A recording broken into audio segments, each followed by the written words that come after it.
Yun, dagdag nga pala, asawa tatay. Bakit nga baga sa Pilipinas, maraming nurses ang nahihiyang mag-approach sa mga konsultan. Pero pagdating nila sa ibang bansa tulad din sa UK, ay chill lang ang usapan. At dahil ni-request ito ng isa nating follower na i-content ko, ay di ako'y nag-research para na makinig ka. Ay garni nga ang example senaryo. Alam mo yun sa Pilipinas, pag sinabi ni Doc, nurse, anong vital signs ng pasyente? Eh di ba yung iba sa atin ay nanginginig at parang nasa Olympic event, kukuha lang ng BP, pawis na pawis, kinakabahan, di ba ga? Pero pagdating sa UK, parang, hi Mr. Smith, you right? Tapos may eye contact at saka ang confidence ay on point. So bakit gayon? Bakit sa Pilipinas parang hierarchy is life, pero sa UK parang teamwork is love? At minsan, nagiging unfair sa ibang mga konsultan sa atin sa Pilipinas na nakikita sila as terror doctor sa mga mata ng nurses. Kahit hindi naman, ay based sa aking experience noong ako'y nurse pa sa Pilipinas, meron naman talagang ilang mga consultants na super strong ang personality. Pero majority naman ay approachable, nakikipagbiroan, madalas pa nga ay malakas man libre, lalo na after operation.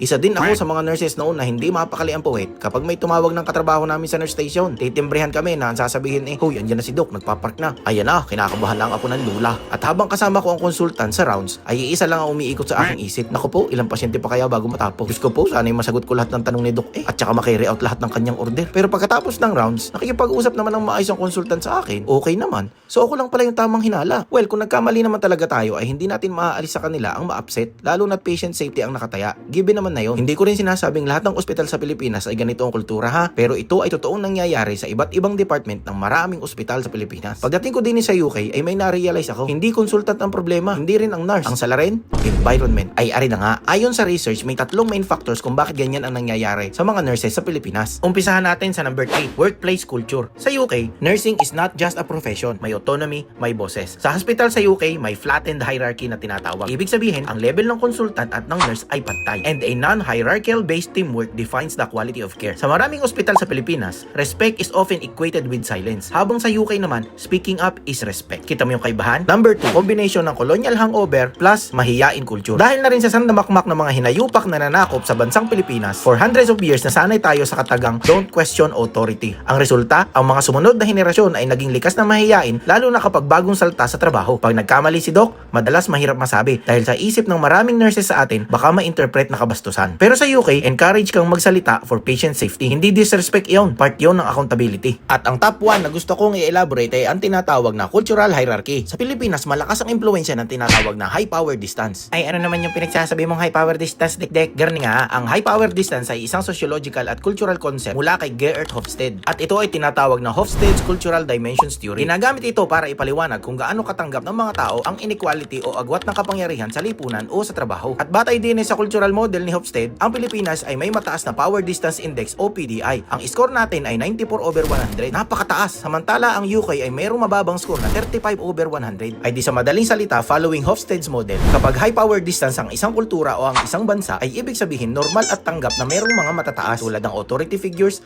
managers, doctors or consultants. At mayroong mabababa tulad ng employees, subordinates at saka ng nurses. At hindi karaniwan o komportable ang mga nasa mababang posisyon na questionin, kontrahin o magbigay ng mungkahi sa mga nasa itaas. Kultura iyan. Hindi yan kasalanan ng nurse, hindi yan kasalanan ng consultant. It's the environment, culture, and system that empower nurses to speak with confidence. Kaya sa mga Pinoy nurses na nandyan sa abroad, lalo na dito sa UK, huwag kang mag-guilty kung nagiging confident ka na ngayon. Hindi ka mayabang. You're just thriving in a healthy system. At sa mga kababayan naman na nasa Pilipinas na maaaring nararanasan pa rin ito, kaya mo yan. Ngayon na meron ka ng idea, kapag ready ka na, ay di simulan mo ng labanan ng iyong mga takot. Huwag kang pangunahan ng kaba. Maraming mga consultants diyan sa atin ang mas gusto pag ikaw ay vocal. Dahil alam nilang ang pasyente nila ay nasa responsableng kamay. Ay siya, diyan na kayo. Bukas ulit. Like, share, and follow. Bye-bye!